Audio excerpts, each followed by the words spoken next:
இந்த வீடியோவில் என்ன பார்க்க போகிறோம் அப்படின்னா 12th அக்கௌண்டன்சியில் இருக்கக்கூடிய பப்ளிக் எக்ஸாம் ப்ரிப்ரேஷன் தான் வந்துட்டு நம்ம இப்போ பார்க்க போகிறோம்.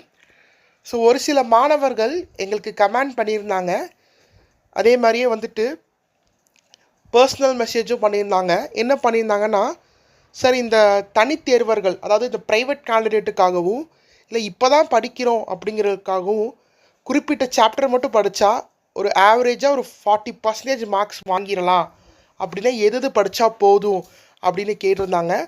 இப்போ நான் சொல்கிற சாப்டர்ஸை மட்டும் கரெக்டாக நீங்கள் படிச்சிட்டிங்க அப்படின்னா கண்டிப்பாக நீங்கள் 40+ வாங்கிடலாம் அவுட் ஆஃப் 90க்கு. சரிங்களா? அப்போ இன்டர்னல் உங்களுக்கு 10 மார்க்ஸ் போடும்பொழுது உங்களுக்கு 50% நீங்கள் ஸ்கோர் பண்ணிடுவீங்க.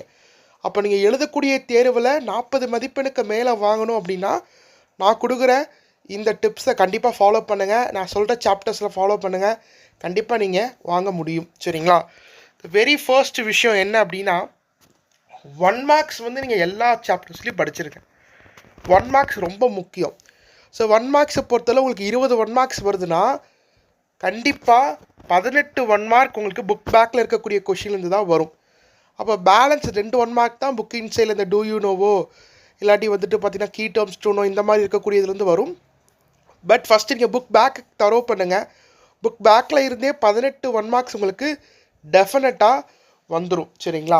அப்போ இந்த 10 சாப்டருடைய 1 மார்க்கை தெளிவாக நீங்கள் பார்த்துக்கோங்க. தெளிவாக பார்த்துட்டிங்க அப்படின்னாலே 18 மார்க் உங்களுக்கு கன்ஃபார்மாக கிடச்சிரும். புரியுதுங்களா? ரைட். அது இல்லாமல் ரொம்ப ஈஸியான சாப்டர்ஸ், ஃபஸ்ட்டு சாப்டர் உங்கள் எல்லாத்துக்குமே ரொம்ப ஈஸியாகவே தெரியும் நான் நினைக்கிறேன். பிகாஸ் வந்துட்டு நீங்கள் 12th ஸ்டார்ட் பண்ணதுலேருந்து ஃபஸ்ட்டு மிட் டேர்ம், அப்புறம் டெஸ்ட்டு, அது இதுன்னு சொல்லிட்டு குவார்டேலி, ஆஃப் ஏலி, ரிவிஷன் 1 எல்லாருமே இந்த ஃபஸ்ட்டு சாப்டர் அப்படிங்கிறது உங்களுக்கு ரிப்பீட்டாக வந்துக்கிட்டே இருக்கும். அதனால் அது நல்லாவே தரவாக தெரியும்னு நினைக்கிறேன். அதில் வந்துட்டு எது முக்கியமாக பார்க்கணுங்கிறதுக்கு ஒரு வீடியோ கொடுத்துருக்கேன், அதை செக் பண்ணிக்கோங்க. ஃபர்ஸ்ட் சாப்டர் நல்லா பார்த்துக்கோங்க.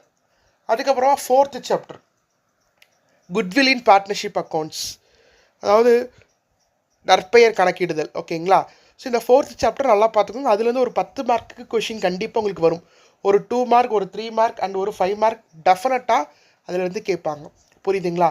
First chapter, 4th chapter. அது இல்லாமல் வந்து பார்த்திங்கன்னா இந்த 8 and 9 வந்து பார்த்திங்கன்னா உங்களுக்கு கொஞ்சம் ஈஸியாக இருக்கிற மாதிரி இருக்கும். பட் நீங்கள் அதுக்கு ஃபார்முலாஸ் வந்து படிக்கணும். இப்போ 8th சாப்டர் வந்து பார்த்திங்கன்னா ஒரு 3 மெத்தடு நமக்கு இருக்குது.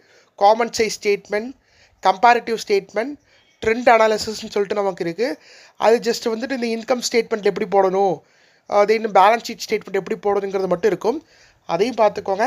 ரேஷியோ அனாலிசிஸ், ரேஷியோ அனாலிசிஸுங்கும் போது ஃபார்முலாஸ் மட்டும் நீங்கள் படிச்சுட்டு எழுதுகிற மாதிரி இருக்கும். ஸோ அது வந்து net profit ratio, gross profit ratio, turnover ratios, debt equity ரேஷியோஸ்லாம் இருக்கும். அந்த ரேஷியோஸ்லாம் பார்த்துக்கோங்க. மேபி இல்லை சார் 9th சாப்டர் எனக்கு அவ்வளோ குழப்புது அப்படின்னா ஃபார்முலாஸை பார்த்துட்டு போங்க. மேபி அங்கே ஒரு அது ரிலேட்டடாக கொஷின்ஸ் வந்தால் கூட நீங்கள் ஃபார்முலாஸ் எழுதி வச்சா கூட உங்களுக்கு மார்க்ஸ் கண்டிப்பாக கிடைக்கும். சரிங்களா? Then finally 10th chapter.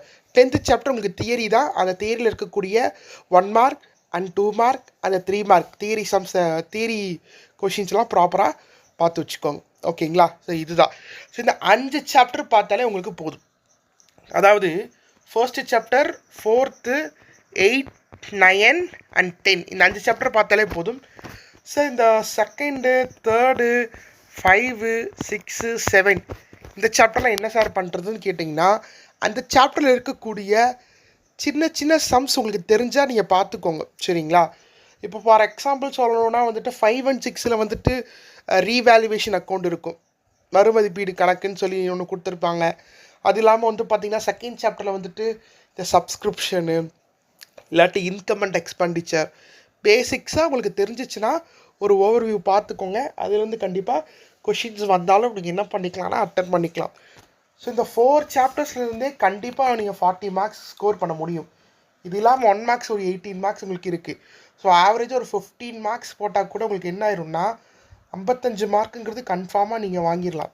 So இப்போ 55ங்கிறது வந்து கரெக்ஷன் பேஸ் பண்ணியில் ஒரு ஃபார்ம் மிஸ் பண்ணிட்டீங்க, ஆன்சர் தப்பாக போட்டிருக்கீங்க அப்படின்னாலுமே அஷ்யூர்டாக உங்களுக்கு வந்துட்டு 40 மார்க்ஸ் அப்படிங்கிறது கம்பல்சரியாக உங்களுக்கு வந்துடும். புரியுதுங்களா? பட் அந்த 1, 4, 8, 9, 10 அந்த இருக்கக்கூடிய 5 சாப்டரையும் கரெக்டாக நீங்கள் படிக்கணும்.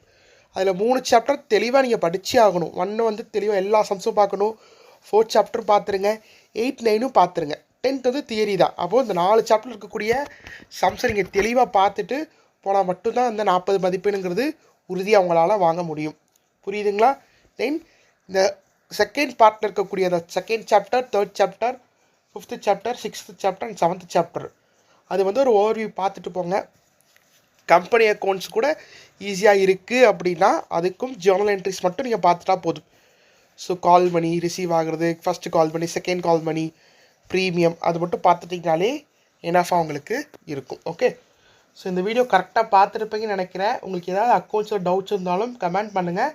அதுக்கான வீடியோஸும் நான் உங்களுக்கு அப்லோட் பண்ணுறேன். Okay, thank you.